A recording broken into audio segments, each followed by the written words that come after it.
बिस्मिल्लाहिर्रहमानिर्रहीम। देखिए बेटा, हमने लास्ट टाइम अपना चैप्टर 14 कंप्लीट किया था। आज चैप्टर 14 की हम एक्सरसाइज करेंगे, जिसके अंदर हम क्वेश्चंस को देखते हैं कि जो है वो कौन से क्वेश्चन दिए हुए हैं। आपकी जो क्लास टेस्ट होगी बेटा चैप्टर 14 की होगी, वो तकरीबन 15-16 के राउंड अबाउट होगी। मीन्स इन्हीं डेट्स में होगी, तो आप अपनी तैयारी करें। 15 और 16 के राउंड अबाउट जो होगी वो आपकी टेस्ट होगी। शादियों अल्ले तो पेयो कनेक्ट है पेयर थियो पेयर ना लंदलो जे पेयर ही कोनो जे ये सब पेयर थे बे।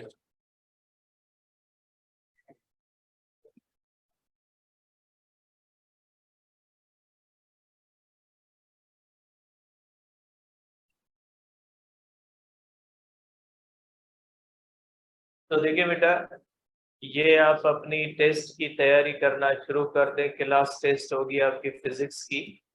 और दूसरी बात बेटा, आपकी जनरल टेस्ट जो 21 पे थी मेरे ख्याल में, वो जनरल टेस्ट आपकी 20 को होगी, क्योंकि 22 के ऊपर नवाब शाह वालों का पेपर है। तो 21 पे नवाब शाह वाले जो है वो चले जाएंगे यहाँ से। इसलिए आपकी जो टेस्ट है वो आज मैसेज भी मैं आपको कर देता हूँ ग्रुप के अंदर के वो आपकी सैटरडे को होगी। पहले थी संडे को, लेकिन अब जो टेस्ट होगी वो आपकी सैटरडे को होगी, क्योंकि मंडे से नवाब शाह बोर्ड वालों के पेपर से स्टार्ट है बोर्ड के। तो बच्चों को यहाँ से जाने में मसला होगा कि वो किस टाइम पे यहाँ से जाएंगे, इसलिए टेस्ट आपकी जो होगी वो 20 को होगी बेटा। देखिए बेटा, ये हमारे पास क्वेश्चन है बेटा, क्वेश्चन 1 है।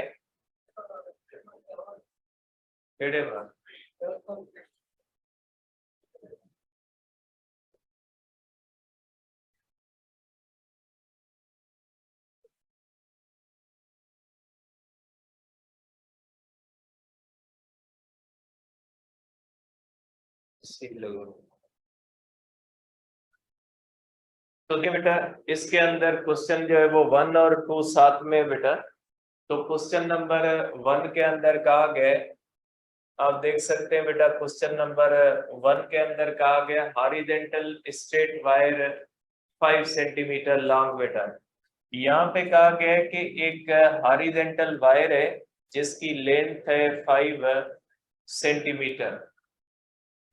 अब अगर इसका हम देखते हैं तो मास पर यूनिट लेंथ है 1.2 ग्राम पर मीटर। इसका मकसद है कि अगर इसकी लेंथ 1 मीटर होती तो उसका मास इतना होता, लेकिन इसकी लेंथ 1 मीटर नहीं है, इसकी लेंथ कितनी है 5 सेंटीमीटर। तो इसका मास क्या हो जाएगा, इसका मास हो जाएगा इनटू लेंथ। तो ये हो जाएगा हमारे पास 1.2 ग्राम 10⁻³ ग्राम पर मीटर, सॉरी किलोग्राम हो जाएगा जब मैंने ये -3 कर दिया बेटा, किलोग्राम पर मीटर इनटू लेंथ बेटा। लेंथ हो जाएगी 5 सेंटीमीटर 10⁻² मीटर। मीटर मीटर में कैंसिल हो जाएगा, तो इसका मास कितना हो गया बेटा, इस वायर का मास हो जाएगा हमारे पास 6 × 10⁻⁻5 बेटा। ठीक है, -5 किलोग्राम हो जाएगा। तो यहाँ पे बेटा ये केयर करनी है कि मास पर यूनिट लेंथ दिया हुआ, इसका मकसद है 1 मीटर लेंथ का मास इतना है। आपको गिवन कितनी है 5 सेंटीमीटर है।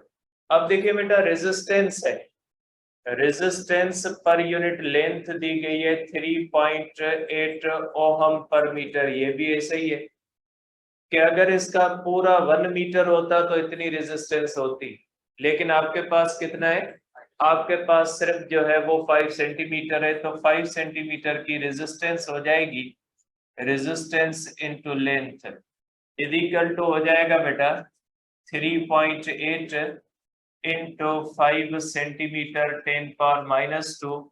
तो इसकी रेजिस्टेंस हो जाएगी बेटा हमारे पास 19 हो जाएगी बेटा, 19.0 10⁻² ओम हो जाएगी। ठीक है, ये डेटा दी गई है बेटा, और ये एक मैग्नेटिक फील्ड से में रखी गई है, परपेंडिकुलर है मैग्नेटिक फील्ड से, और इसकी कितनी है बेटा, बी की वैल्यू कितनी है, बी की वैल्यू है 0.6 टेस्ला बेटा। बी की जो वैल्यू होती है ये 0.6 टेस्ला है बेटा। अब देखें, अब इसके अंदर क्वेश्चन क्या पूछा गया है। क्वेश्चन ये पूछा गया है कि बेटा अगर इस तरह से एक मैग्नेटिक फील्ड है, सपोज करें इस तरह से एक मैग्नेटिक फील्ड है, और उस मैग्नेटिक फील्ड के अंदर ये वायर रखते हैं, ठीक है, इस मैग्नेटिक फील्ड के अंदर ये वायर रखते हैं बेटा, और ये मैग्नेटिक फील्ड से परपेंडिकुलर है।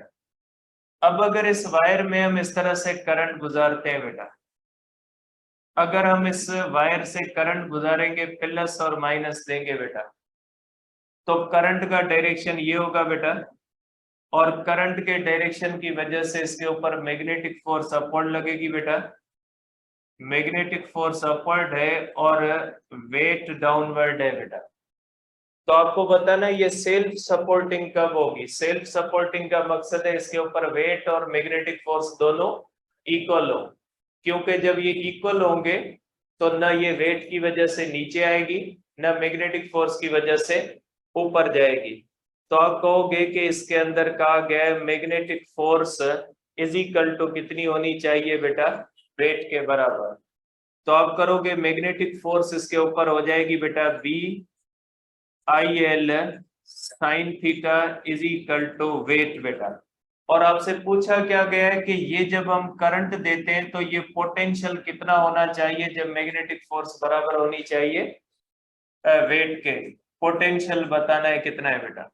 आपको पता है बेटा कि V होता है, I होता है बेटा V upon R into L sine theta is equal to mg।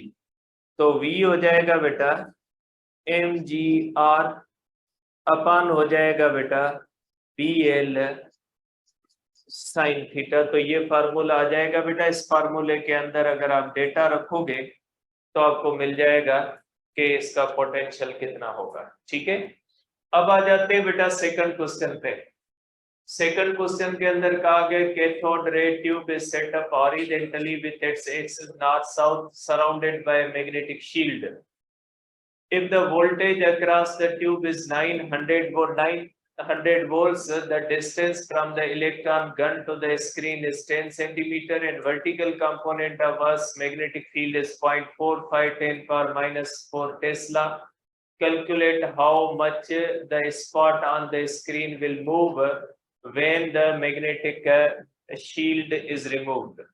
देखें, ये वो बेटा जे थॉमसन के एक्सपेरिमेंट वाला क्वेश्चन है कि ये एक इलेक्ट्रॉन इस तरह से आ रहा है बेटा, और यहाँ पे मैग्नेटिक फील्ड है बेटा, सिर्फ मैग्नेटिक फील्ड है। सपोज करें बेटा यहाँ पे एक मैग्नेटिक फील्ड है, इस मैग्नेटिक फील्ड से ये इलेक्ट्रॉन इस तरह से जब गुजरता है तो ये इलेक्ट्रॉन इस तरह से डिफ्लेक्ट हो जाता है, और ये जो मैग्नेटिक फील्ड है ये मैग्नेटिक फील्ड ऑफ अर्थ है बेटा। ठीक है, यहाँ पे अर्थ की मैग्नेटिक फील्ड दी गई है बेटा। अब देखें, ये जो पॉइंट होती है इसको हमने किया था O डैश, और ये जो सेंट्रल पॉइंट होती है इसको हमने क्या किया था, इसको हमने किया था O। इन दोनों के दरमियान ये जो डिस्टेंस होता है जिसको डिफ्लेक्शन कहा जाता है ये A है। A का मकसद होता है बेटा A डिफ्लेक्शन होती है, और यहां से लेकर यहां तक इलेक्ट्रॉन का जो डिस्टेंस होता है इस डिस्टेंस को हम कहते हैं b। ठीक है, अब आपको बताना है कि ये अगर मैग्नेटिक फील्ड को खत्म कर देते हैं, अगर मैग्नेटिक फील्ड को खत्म कर देंगे तो ये वापस आ जाएगा। तो मींस a बताना है कितना है, a बताना है कितना है बेटा। अब इसका फार्मूला होता है radius is equal to b square upon 2a, या a क्या हो जाएगा, a हो जाएगा b स्क्वायर अपॉन 2r। ये हो जाएगी आपके पास इक्वेशन a। आपको a फाइंड करना है, b स्क्वायर अपॉन 2r इसका फार्मूला। b दिया हुआ है बेटा, अब b कितना दिया हुआ है, बी दिया हुआ है 10 सेंटीमीटर बेटा बी डिस्टेंस है इलेक्ट्रॉन गन और स्क्रीन के दरमियान जो कितना है बेटा 10 सेंटीमीटर है। At vertical component magnetic field का B is equal to 0.45 tesla बेटा इनटू है बेटा इनटू 10 पावर -4 टेस्ला है बेटा। ठीक है, calculate how much spot means calculate ए करना है और बी गिवन है बेटा। अब देखिए अगर ए हमें कैलकुलेट करना है बेटा तो हमें आर चाहिए। ठीक है, और यहाँ पे पोटेंशियल भी दिया हुआ है बेटा डेल्टा वी है इज इक्वल टू 900 वोल्ट है। ठीक है, 900 वोल्ट बेटा दिया हुआ है यहाँ पे। अब आपको बताना है बेटा कि इसका जो है वो ए कितना है, तो ए को फाइंड करने के लिए आर का पता होना जरूरी है। तो बेटा आर हो जाएगा is equal to m v upon q B बेटा।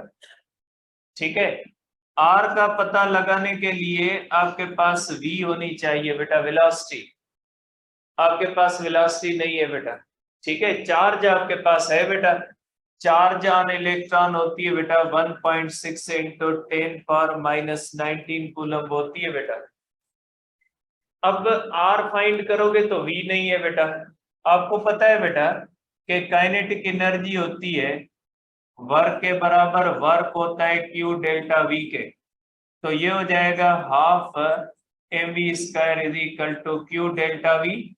तो वी हो जाएगा बेटा under radical 2q delta v upon हो जाएगा बेटा एम। इस तरह से आप कर सकते हैं। यहां से बेटा आपको वेलोसिटी मिलेगी, इस वेलोसिटी को आप यहाँ पे रखोगे आपको रेडियस मिलेगा, इस रेडियस को आप यहाँ पे रखोगे तो आपको क्या मिलेगा, ए मिलेगा। 3 स्टेप्स के अंदर ये क्वेश्चन आपको करना है बेटा।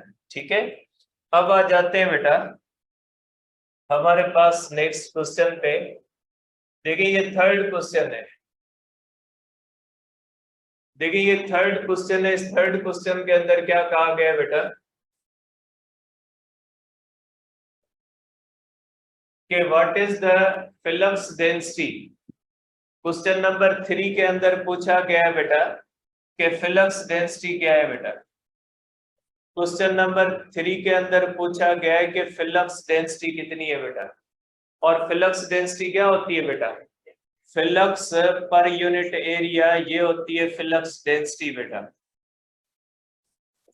ये होती है फ्लक्स डेंसिटी और flux density flux per unit area होता है बी के बराबर, तो ये बी पूछा गया है बेटा।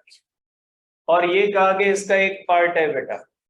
ठीक है, इसका फर्स्ट पार्ट कहता है कि कंडक्टर है, ये इसमें करंट I1 गुजर रहा है और इससे एक पॉइंट P है, वो पॉइंट P कितने डिस्टेंस पे है, 0.1 मीटर पे, और इसमें से करंट कितना गुजर रहा है, ये है 6.5 एम्पियर। आपको बताना है इस पॉइंट P पे मैग्नेटिक फील्ड कितनी है बेटा। मेन से कंडक्टर है जिसमें 6.5 एम्पियर करंट गुजर रहा है, उससे एक पॉइंट P 0.1 मीटर पे, उसमें से आपको बताना है कितनी वहां पे मैग्नेटिक फील्ड है बेटा। तो ये हो जाएगी बेटा B is equal to mu naught I upon 2 pi R होगा बेटा। ठीक है, तो ये आ जाएगा बेटा इसका फार्मूला। इस फार्मूले को आप इस्तेमाल कर सकते हैं। म्यू नॉट की वैल्यू कौन सी होती है बेटा, ये होती है 4 पाई 10 पावर -7। I की वैल्यू है बेटा 6.5 अपॉन 2 पाई इंटू R की 0.5 को पाई में कैंसिल कर दें, आगे इसको सॉल्व करें, हो जाएगा। सिंपल कैलकुलेशन है बेटा। अब इस क्वेश्चन का दूसरा हिस्सा है।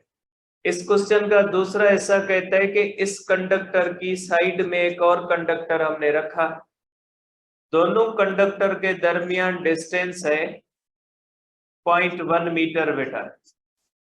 दोनों कंडक्टर के दरमियान डिस्टेंस है 0.1 मीटर।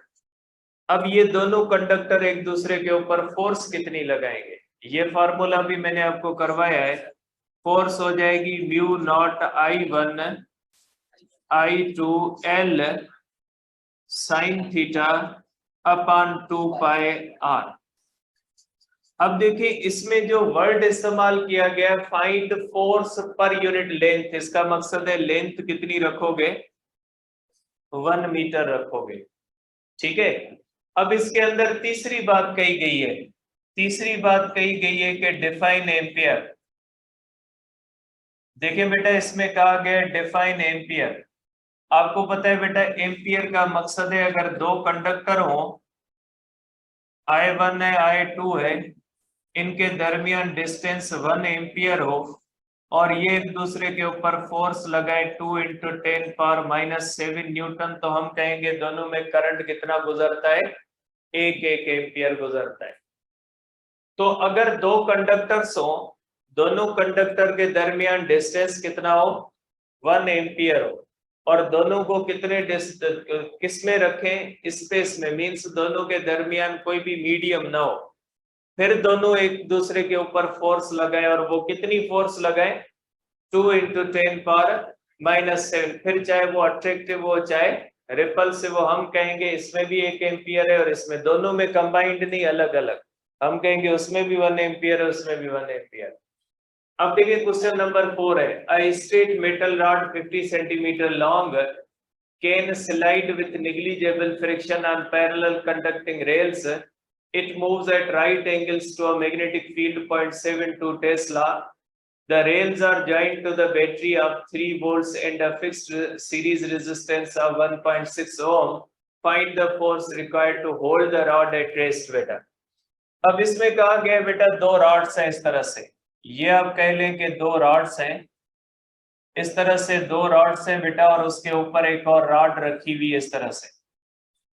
हम क्या करते हैं, दोनों रॉड्स को बैटरी से कनेक्ट करते हैं, ठीक है, और यहाँ पे एक मैग्नेटिक फील्ड है बेटा।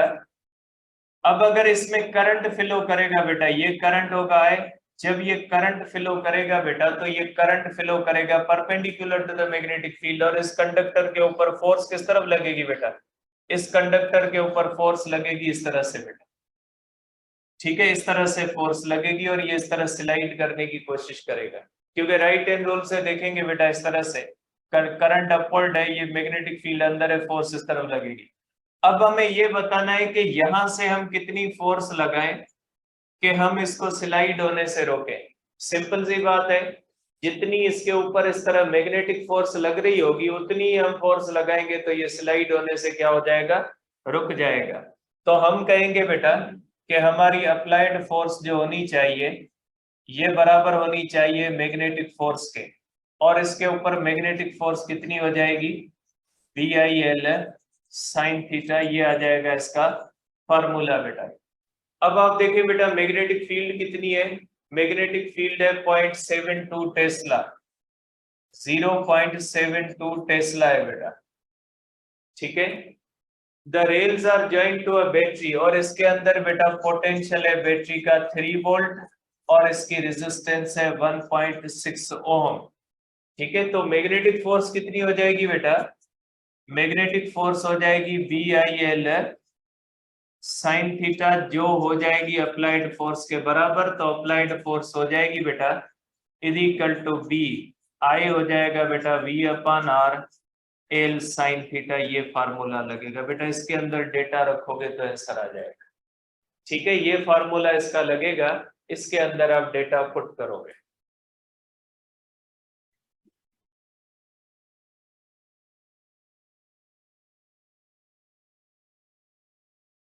देखिए बेटा इसके बाद है क्वेश्चन नंबर 5 है और क्वेश्चन नंबर 6 बेटा। देखिए it is required to produce inside a toroid, बेटा टोराइड का किस्सा है, अ फील्ड ऑफ 2 × 10⁻³ टेस्ला। आप सपोज करें बेटा हमारे पास इस तरह से एक टोराइड है और इस टोराइड के अंदर यहाँ पे हम मैग्नेटिक फील्ड पैदा करते हैं, और मैग्नेटिक फील्ड हमें कितनी पैदा करनी है, 2 × 10⁻³ टेस्ला मैग्नेटिक फील्ड पैदा करनी है। The toroid has a radius, बेटा टोराइड का एवरेज मीन रेडियस दिया हुआ है, ये है 15 है ना, 15 सेंटीमीटर है बेटा, -2 मीटर है। और इसके अंदर नंबर ऑफ टर्न्स कितने हैं बेटा? ये नंबर ऑफ टर्न्स है 300। ठीक है, अब आपको बताना है इसमें करंट हम कितना दें। देखिए बेटा, इसमें कहा गया है कि अगर आप इसके अंदर करंट कितना दें ताकि इसके अंदर इतनी मैग्नेटिक फील्ड बने बेटा, तो आपको पता है टोराइड का फार्मूला होता है mu naught I upon 2 pi r. यहां से करोगे I is equal to B into 2 pi r upon हो जाएगा म्यू नॉट बेटा। ठीक है, तो इस तरह से ये आपके पास आ जाए म्यू नॉट एन आई बेटा, एन नहीं आया, म्यू नॉट एन आई होता है बेटा, तो म्यू नॉट इंटू एन होंगे क्योंकि यहाँ पे नंबर ऑफ टर्न्स कितने बेटा? एन है। अब इस क्वेश्चन का सेकंड पार्ट है, इसके अंदर कहा गया if toroid bound on iron core of permeability, means पहले एयर थी, अब इसमें कोर जो है पहले कोर एयर है, अब इसकी जगह पे हमने एक आयरन लगा दिया। सपोज करें ये आयरन का फ्रेम है, अब इस टोराइड को हमने आयरन के ऊपर फिट कर दिया है। ठीक है, अब इसकी मैग्नेटिक फील्ड जो B2 होगी वो बतानी है कितनी है। देखिए बेटा, आयरन होता है फेरोमैग्नेटिक मटेरियल, और फेरोमैग्नेटिक मटेरियल जो होता है वो मैग्नेटिक फील्ड को क्या कर देता है? स्ट्रांग कर देता है। अब ये आप कर ले, इसको B1 कर ले ताकि आसान रहे। ये B एयर के साथ है और ये B2 किसके साथ होगी? आयरन के साथ। तो B1 होती है बेटा mu naught N I upon 2 pi r. B2 हो जाएगी mu naught mu N I upon 2 pi r, क्योंकि जब कोई और मटेरियल रखेंगे ना तो हम क्या कर देंगे? म्यू आर रखेंगे, जैसे हम एप्सिलॉन नॉट और एप्सिलॉन आर रखते थे। अगर आप इसको करोगे तो B2 अपन अगर B1 करोगे तो ये होगा mu naught mu r N I upon 2 pi r divided by हो जाएगा mu naught N I upon 2 pi r. Cancel बेटा, आई में कैंसल है, म्यू नॉट में कैंसल है। अगर इसको आप इस तरह से सॉल्व करोगे तो B नॉट आ जाएगा, B2 आ जाएगा mu not B1, means B2 हो जाएगा 300 टाइम्स B1, मीन्स 300 गुना ज्यादा हो जाएगा जी। कितनी? 300 है। तो म्यू आर जो होता है बेटा, सॉरी ये हमारे पास आ जाएगा म्यू आर, तो ये हो जाएगा बेटा 300 गुना ज्यादा जो है ये स्ट्रांग हो जाएगी अगर आप कोई भी इसके अंदर आयरन की कोर रखते हो। अब proton is accelerated by a potential difference of 6 into 10 power 5 volts, it is then enters a uniform B direction making 45। देखिए हेलिक्स का ये जो है वो किस्सा है बेटा कि एक मैग्नेटिक फील्ड है बेटा, इस तरह से ये मैग्नेटिक फील्ड है बेटा, और इसके अंदर एक प्रोटॉन आता है बेटा। सपोज करें प्रोटॉन है ना बेटा, ये प्रोटॉन आता है किस एंगल पे आता है? 45 डिग्री पे। तो आपको पता है बेटा ये प्रोटॉन जब 45 डिग्री पे आएगा तो ये कौन सा पाथ करेगा बेटा? हेलिक्स। इसलिए करता है कि इसकी वेलोसिटी के दो कंपोनेंट होंगे, एक Vx होगा एक Vy होगा। बेटा ये जो हेलिक्स होता है, हेलिकल पाथ होता है, इसमें दो मोशंस होती हैं साथ में। एक इसका जो Vx होता है ये इसको फॉरवर्ड मूव करवा रहा है और Vy इसको परपेंडिकुलर, मींस ये जो इसके अंदर टू मोशंस होती है बेटा, टू मोशन एक साथ होती है बेटा। एक इसके अंदर जो मोशन होती है वो होती है हॉरिजॉन्टल और उसकी रीजन Vx होता है, और प्लस उसमें होती है सर्कुलर, और सर्कुलर का रीजन कौन सा होता है? Vy होता है। क्योंकि Vy मैग्नेटिक फील्ड के साथ जब परपेंडिकुलर होता है तो मोशन कौन सी हो जाती है बेटा? सर्कुलर, और Vx इस तरह से होता है। तो अब कह लेंगे कि Vx के ऊपर तो मैग्नेटिक फोर्स का फर्क नहीं पड़ेगा क्योंकि Vx और मैग्नेटिक फोर्स के दरमियान एंगल 90 है। कोई भी फोर्स अगर मैग्नेटिक फील्ड से 90 डिग्री पे होगी, कोई भी फोर्स अगर वेलोसिटी से 90 पे होगी तो वेलोसिटी पे फर्क नहीं आएगा। तो बेटा जो हेलिकल पाथ होता है उसमें एक साथ दो जो है मूवमेंट होती है, उसके अंदर वेलोसिटी के दो कंपोनेंट्स होते हैं, Vx उसको फॉरवर्ड मूव करवा रहा है और Vy परपेंडिकुलर है तो वो उसको क्या करवा रहा है, सर्कुलर करवा रहा है। तो ये दो मोशन की एक साथ कॉम्बिनेशन होती है, ठीक है, एक हॉरिजॉन्टल की और दूसरी किसकी होती है, सर्कुलर की, ठीक है। तो अब आप कहोगे कि यहाँ पे हमें ये बताना है कि यहाँ पे पोटेंशियल डिफरेंस कितना दिया हुआ है, delta V is equal to 5 volt है बेटा, ये इस तरह से। It is then enters a uniform field, बेटा ये एक मैग्नेटिक फील्ड है और वो कितनी होती है, 0.3 टेस्ला होती है। इन अ डायरेक्शन मेकिंग 45, बेटा theta is equal to 45 degree with the magnetic field, what will be the radius of the circular. देखिए रेडियस बताना है, ये रेडियस हो जाएगा बेटा एम वी, और वी कौन सी हो जाएगी, V Y upon Q into B, क्योंकि सर्कुलर मोशन वी वाई देता है बेटा, तो ये हो जाएगा M V sine theta upon हो जाएगा क्यू बी, तो ये फार्मूला आ जाएगा बेटा, ठीक है। तो ये हो जाएगा आपके पास बेटा, a proton is accelerated by a potential difference, बेटा ये हो जाएगा, और v किसके बराबर हो जाएगा बेटा, v हो जाएगा under radical q delta v upon क्या हो जाएगा बेटा, m। यहां से आपको मिल जाएगी बेटा स्पीड, और इस स्पीड को जब यहाँ पे रखोगे तो आपको क्या मिल जाएगा बेटा, रेडियस मिल जाएगा। ये इलेक्ट्रॉन है बेटा, प्रोटॉन है, तो प्रोटॉन है तो प्रोटॉन का मास हो जाएगा बेटा ये 1.67 इंटू 10⁻⁻27 किलोग्राम, और इसके ऊपर चार्ज होती है 1.6 10⁻⁻19 कूलम। तो ये यहाँ से आप वेलोसिटी करोगे फिर इसके अंदर रखोगे तो ये आ जाएगा आपके पास बेटा हेलिकल पाथ होगा। अब इसके बाद है बेटा आगे वाले क्वेश्चन है हमारे पास,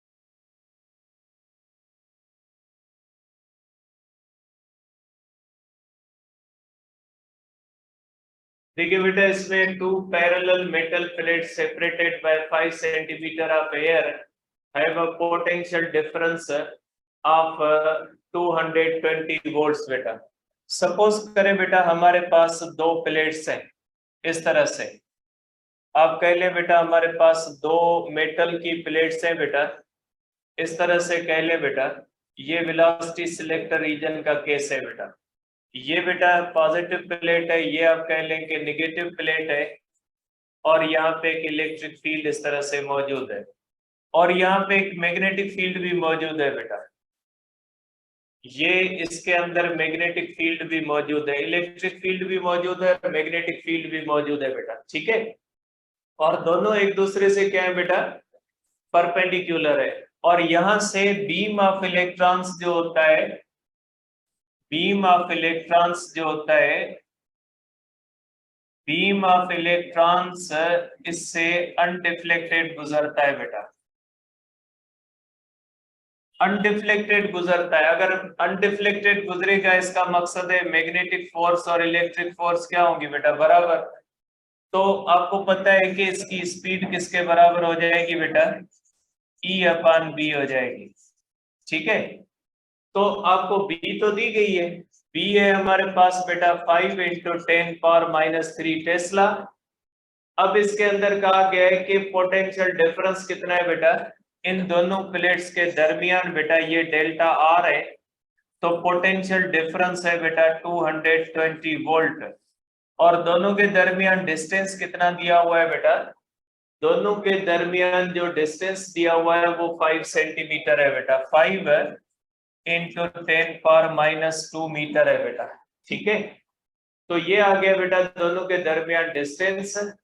अब आपको ये बताना है कि ये परपेंडिकुलर आ रहे हैं, अब आपको वेलोसिटी बतानी है बेटा, ये हो जाएगा v is equal to E upon B बेटा, ठीक है, ये इक्वेशन आपके पास ये बेटा, आपको पता है delta v is equal to होता है E डेल्टा R, तो यहां से आप करोगे E is equal to delta v upon delta R, तो यहाँ पे रखोगे v is equal to delta v upon delta R into B, ये इक्वेशन सी लगेगी बेटा।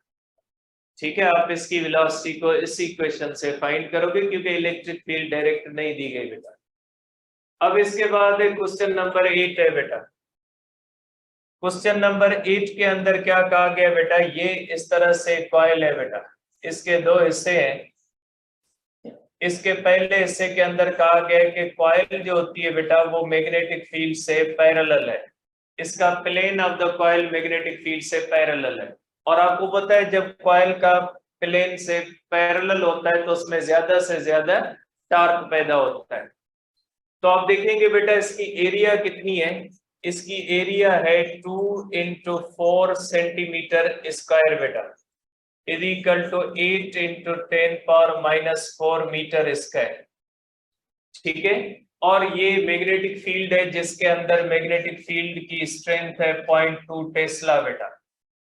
ठीक है, the face of the coil is parallel to the field, how much torque बेटा, आपको बताना है कि टॉर्क कितना पैदा होगा।